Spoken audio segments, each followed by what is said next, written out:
Hi friends, ఎప్పుడు చూడని election బీహార్లో జరిగింది. ఇప్పటి వరకు అలాంటి ఎలక్షన్ ఎవరూ చూడలేదు. బీహార్ ఎలక్షన్ మనం చూస్తే అందరూ షాక్ అయిపోయేటట్టుంటుంది. 243 సీట్స్ ఉండగా ఎన్డీఏ కూటమి ఆల్మోస్ట్ 200కి పైగా సీట్లు గెలుచుకుంది. వెరాజ్ ఆర్జేడీ 33 సీట్లు 34 సీట్లుతో ఇంకా పోరాటం చేస్తుంది. దీని ద్వారా ఆర్జేడీకి తీరని ఒక కళలా మారిపోయేటట్టుంది. దానివల్ల చాలా వరకు డిప్రెషన్లోకి కాంగ్రెస్ గవర్నమెంట్ కానీ ఆర్జేడీ గవర్నమెంట్ కానీ వెళ్ళిపోయే పరిస్థితిలో ఉంది. ఎందుకంటే ఆర్జేడీ గవర్నమెంట్ ఈ ఎలక్షన్ని చాలా ప్రెస్టేజ్గా తీసుకుంది. ఆ ప్రెస్టేజ్ తీసుకున్న జనాలు ఎవరిని పట్టించుకోలేదు.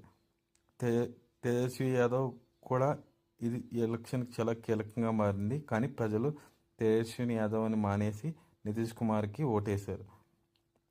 ఇందులో ఎన్డీఏ గవర్నమెంట్ మెయిన్ గెలవడానికి కారణాలు ఏంటంటే నేను భావించేది మహిళా ఓటర్లు భారీ మద్దతు దొరికింది.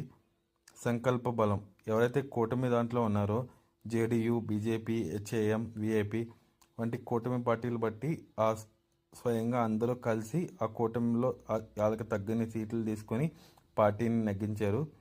ప్లస్ మోడీ ఫ్యాక్టర్, మనం ఏ ఎలక్షన్ జరిగినా ఆ మోడీ ఫ్యాక్టర్ ఖచ్చితంగా అన్ని రాష్ట్రాల్లో ఉన్నట్టుగా ఈ బీహార్ ఎలక్షన్లో కూడా మోడీ ఫ్యాక్టర్ ఖచ్చితంగా కనపడింది. మోడీ ఏ రకంగా, అమిత్ షా కానీ వాళ్ళిద్దరు ఏ రకంగా పావులు కలపాలో ఆ రకంగా పావులు కలిపారు.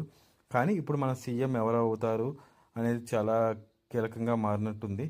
ఎందుకంటే నితీష్ కుమార్కి ఇస్తారా లేదా బీజేపీ దానికి తగిన సీట్లు ఆల్మోస్ట్ 90 అబవ్ వచ్చింది ఇండిపెండెంట్గా, కాబట్టి బీజేపీ అభ్యర్థికి ఇస్తారా తెలుసుకోవాలి.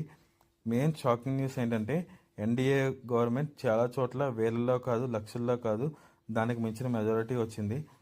సో ఆ మెజారిటీ దాన్ని బట్టి ఇది చాలా సీఎం పొజిషన్ కానీ అక్కడ వచ్చే సీట్స్ కానీ మంత్రి పదవులు కానీ చాలా కీలకంగా మారుతున్నట్టున్నాయి.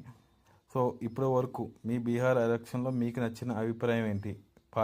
బీజేపీ పార్టీ నగ్గడానికి కారణాలు ఏంటి? ఎన్డీఏ గవర్నమెంట్ ఏ రీజన్స్ వల్ల నగ్గింది? ఆర్జేడీ గవర్నమెంట్ ఎందుకు ఓడిపోయింది? ఇప్పుడు ఫ్యూచర్లో జరిగే ఎలక్షన్లో కాంగ్రెస్ ఇదే రకంగా ఉండిపోతుందా లేదా వేరే రకంగా మారిపోతుందా? ఈ కీ రోల్స్లో ఇందులో మెయిన్ రోల్ ఏంటంటే ఈ వీడియోలో ఎన్డీఏలో 95 ఎలక్షన్స్ రాహుల్ గాంధీ ఓడిపోయిండు. So Nitish Kumar almost 20 years, almost 5 to 6 terms పోటీగా సీఎంగా నిలబడినా మళ్ళీ బీహార్ గవర్నమెంట్ జనాలు అలానే అనుకున్నారు. ఇప్పటివరకు నా వీడియో చూస్తే లైక్ చేయండి, షేర్ చేయండి, సబ్స్క్రైబ్ చేయండి. Thank you.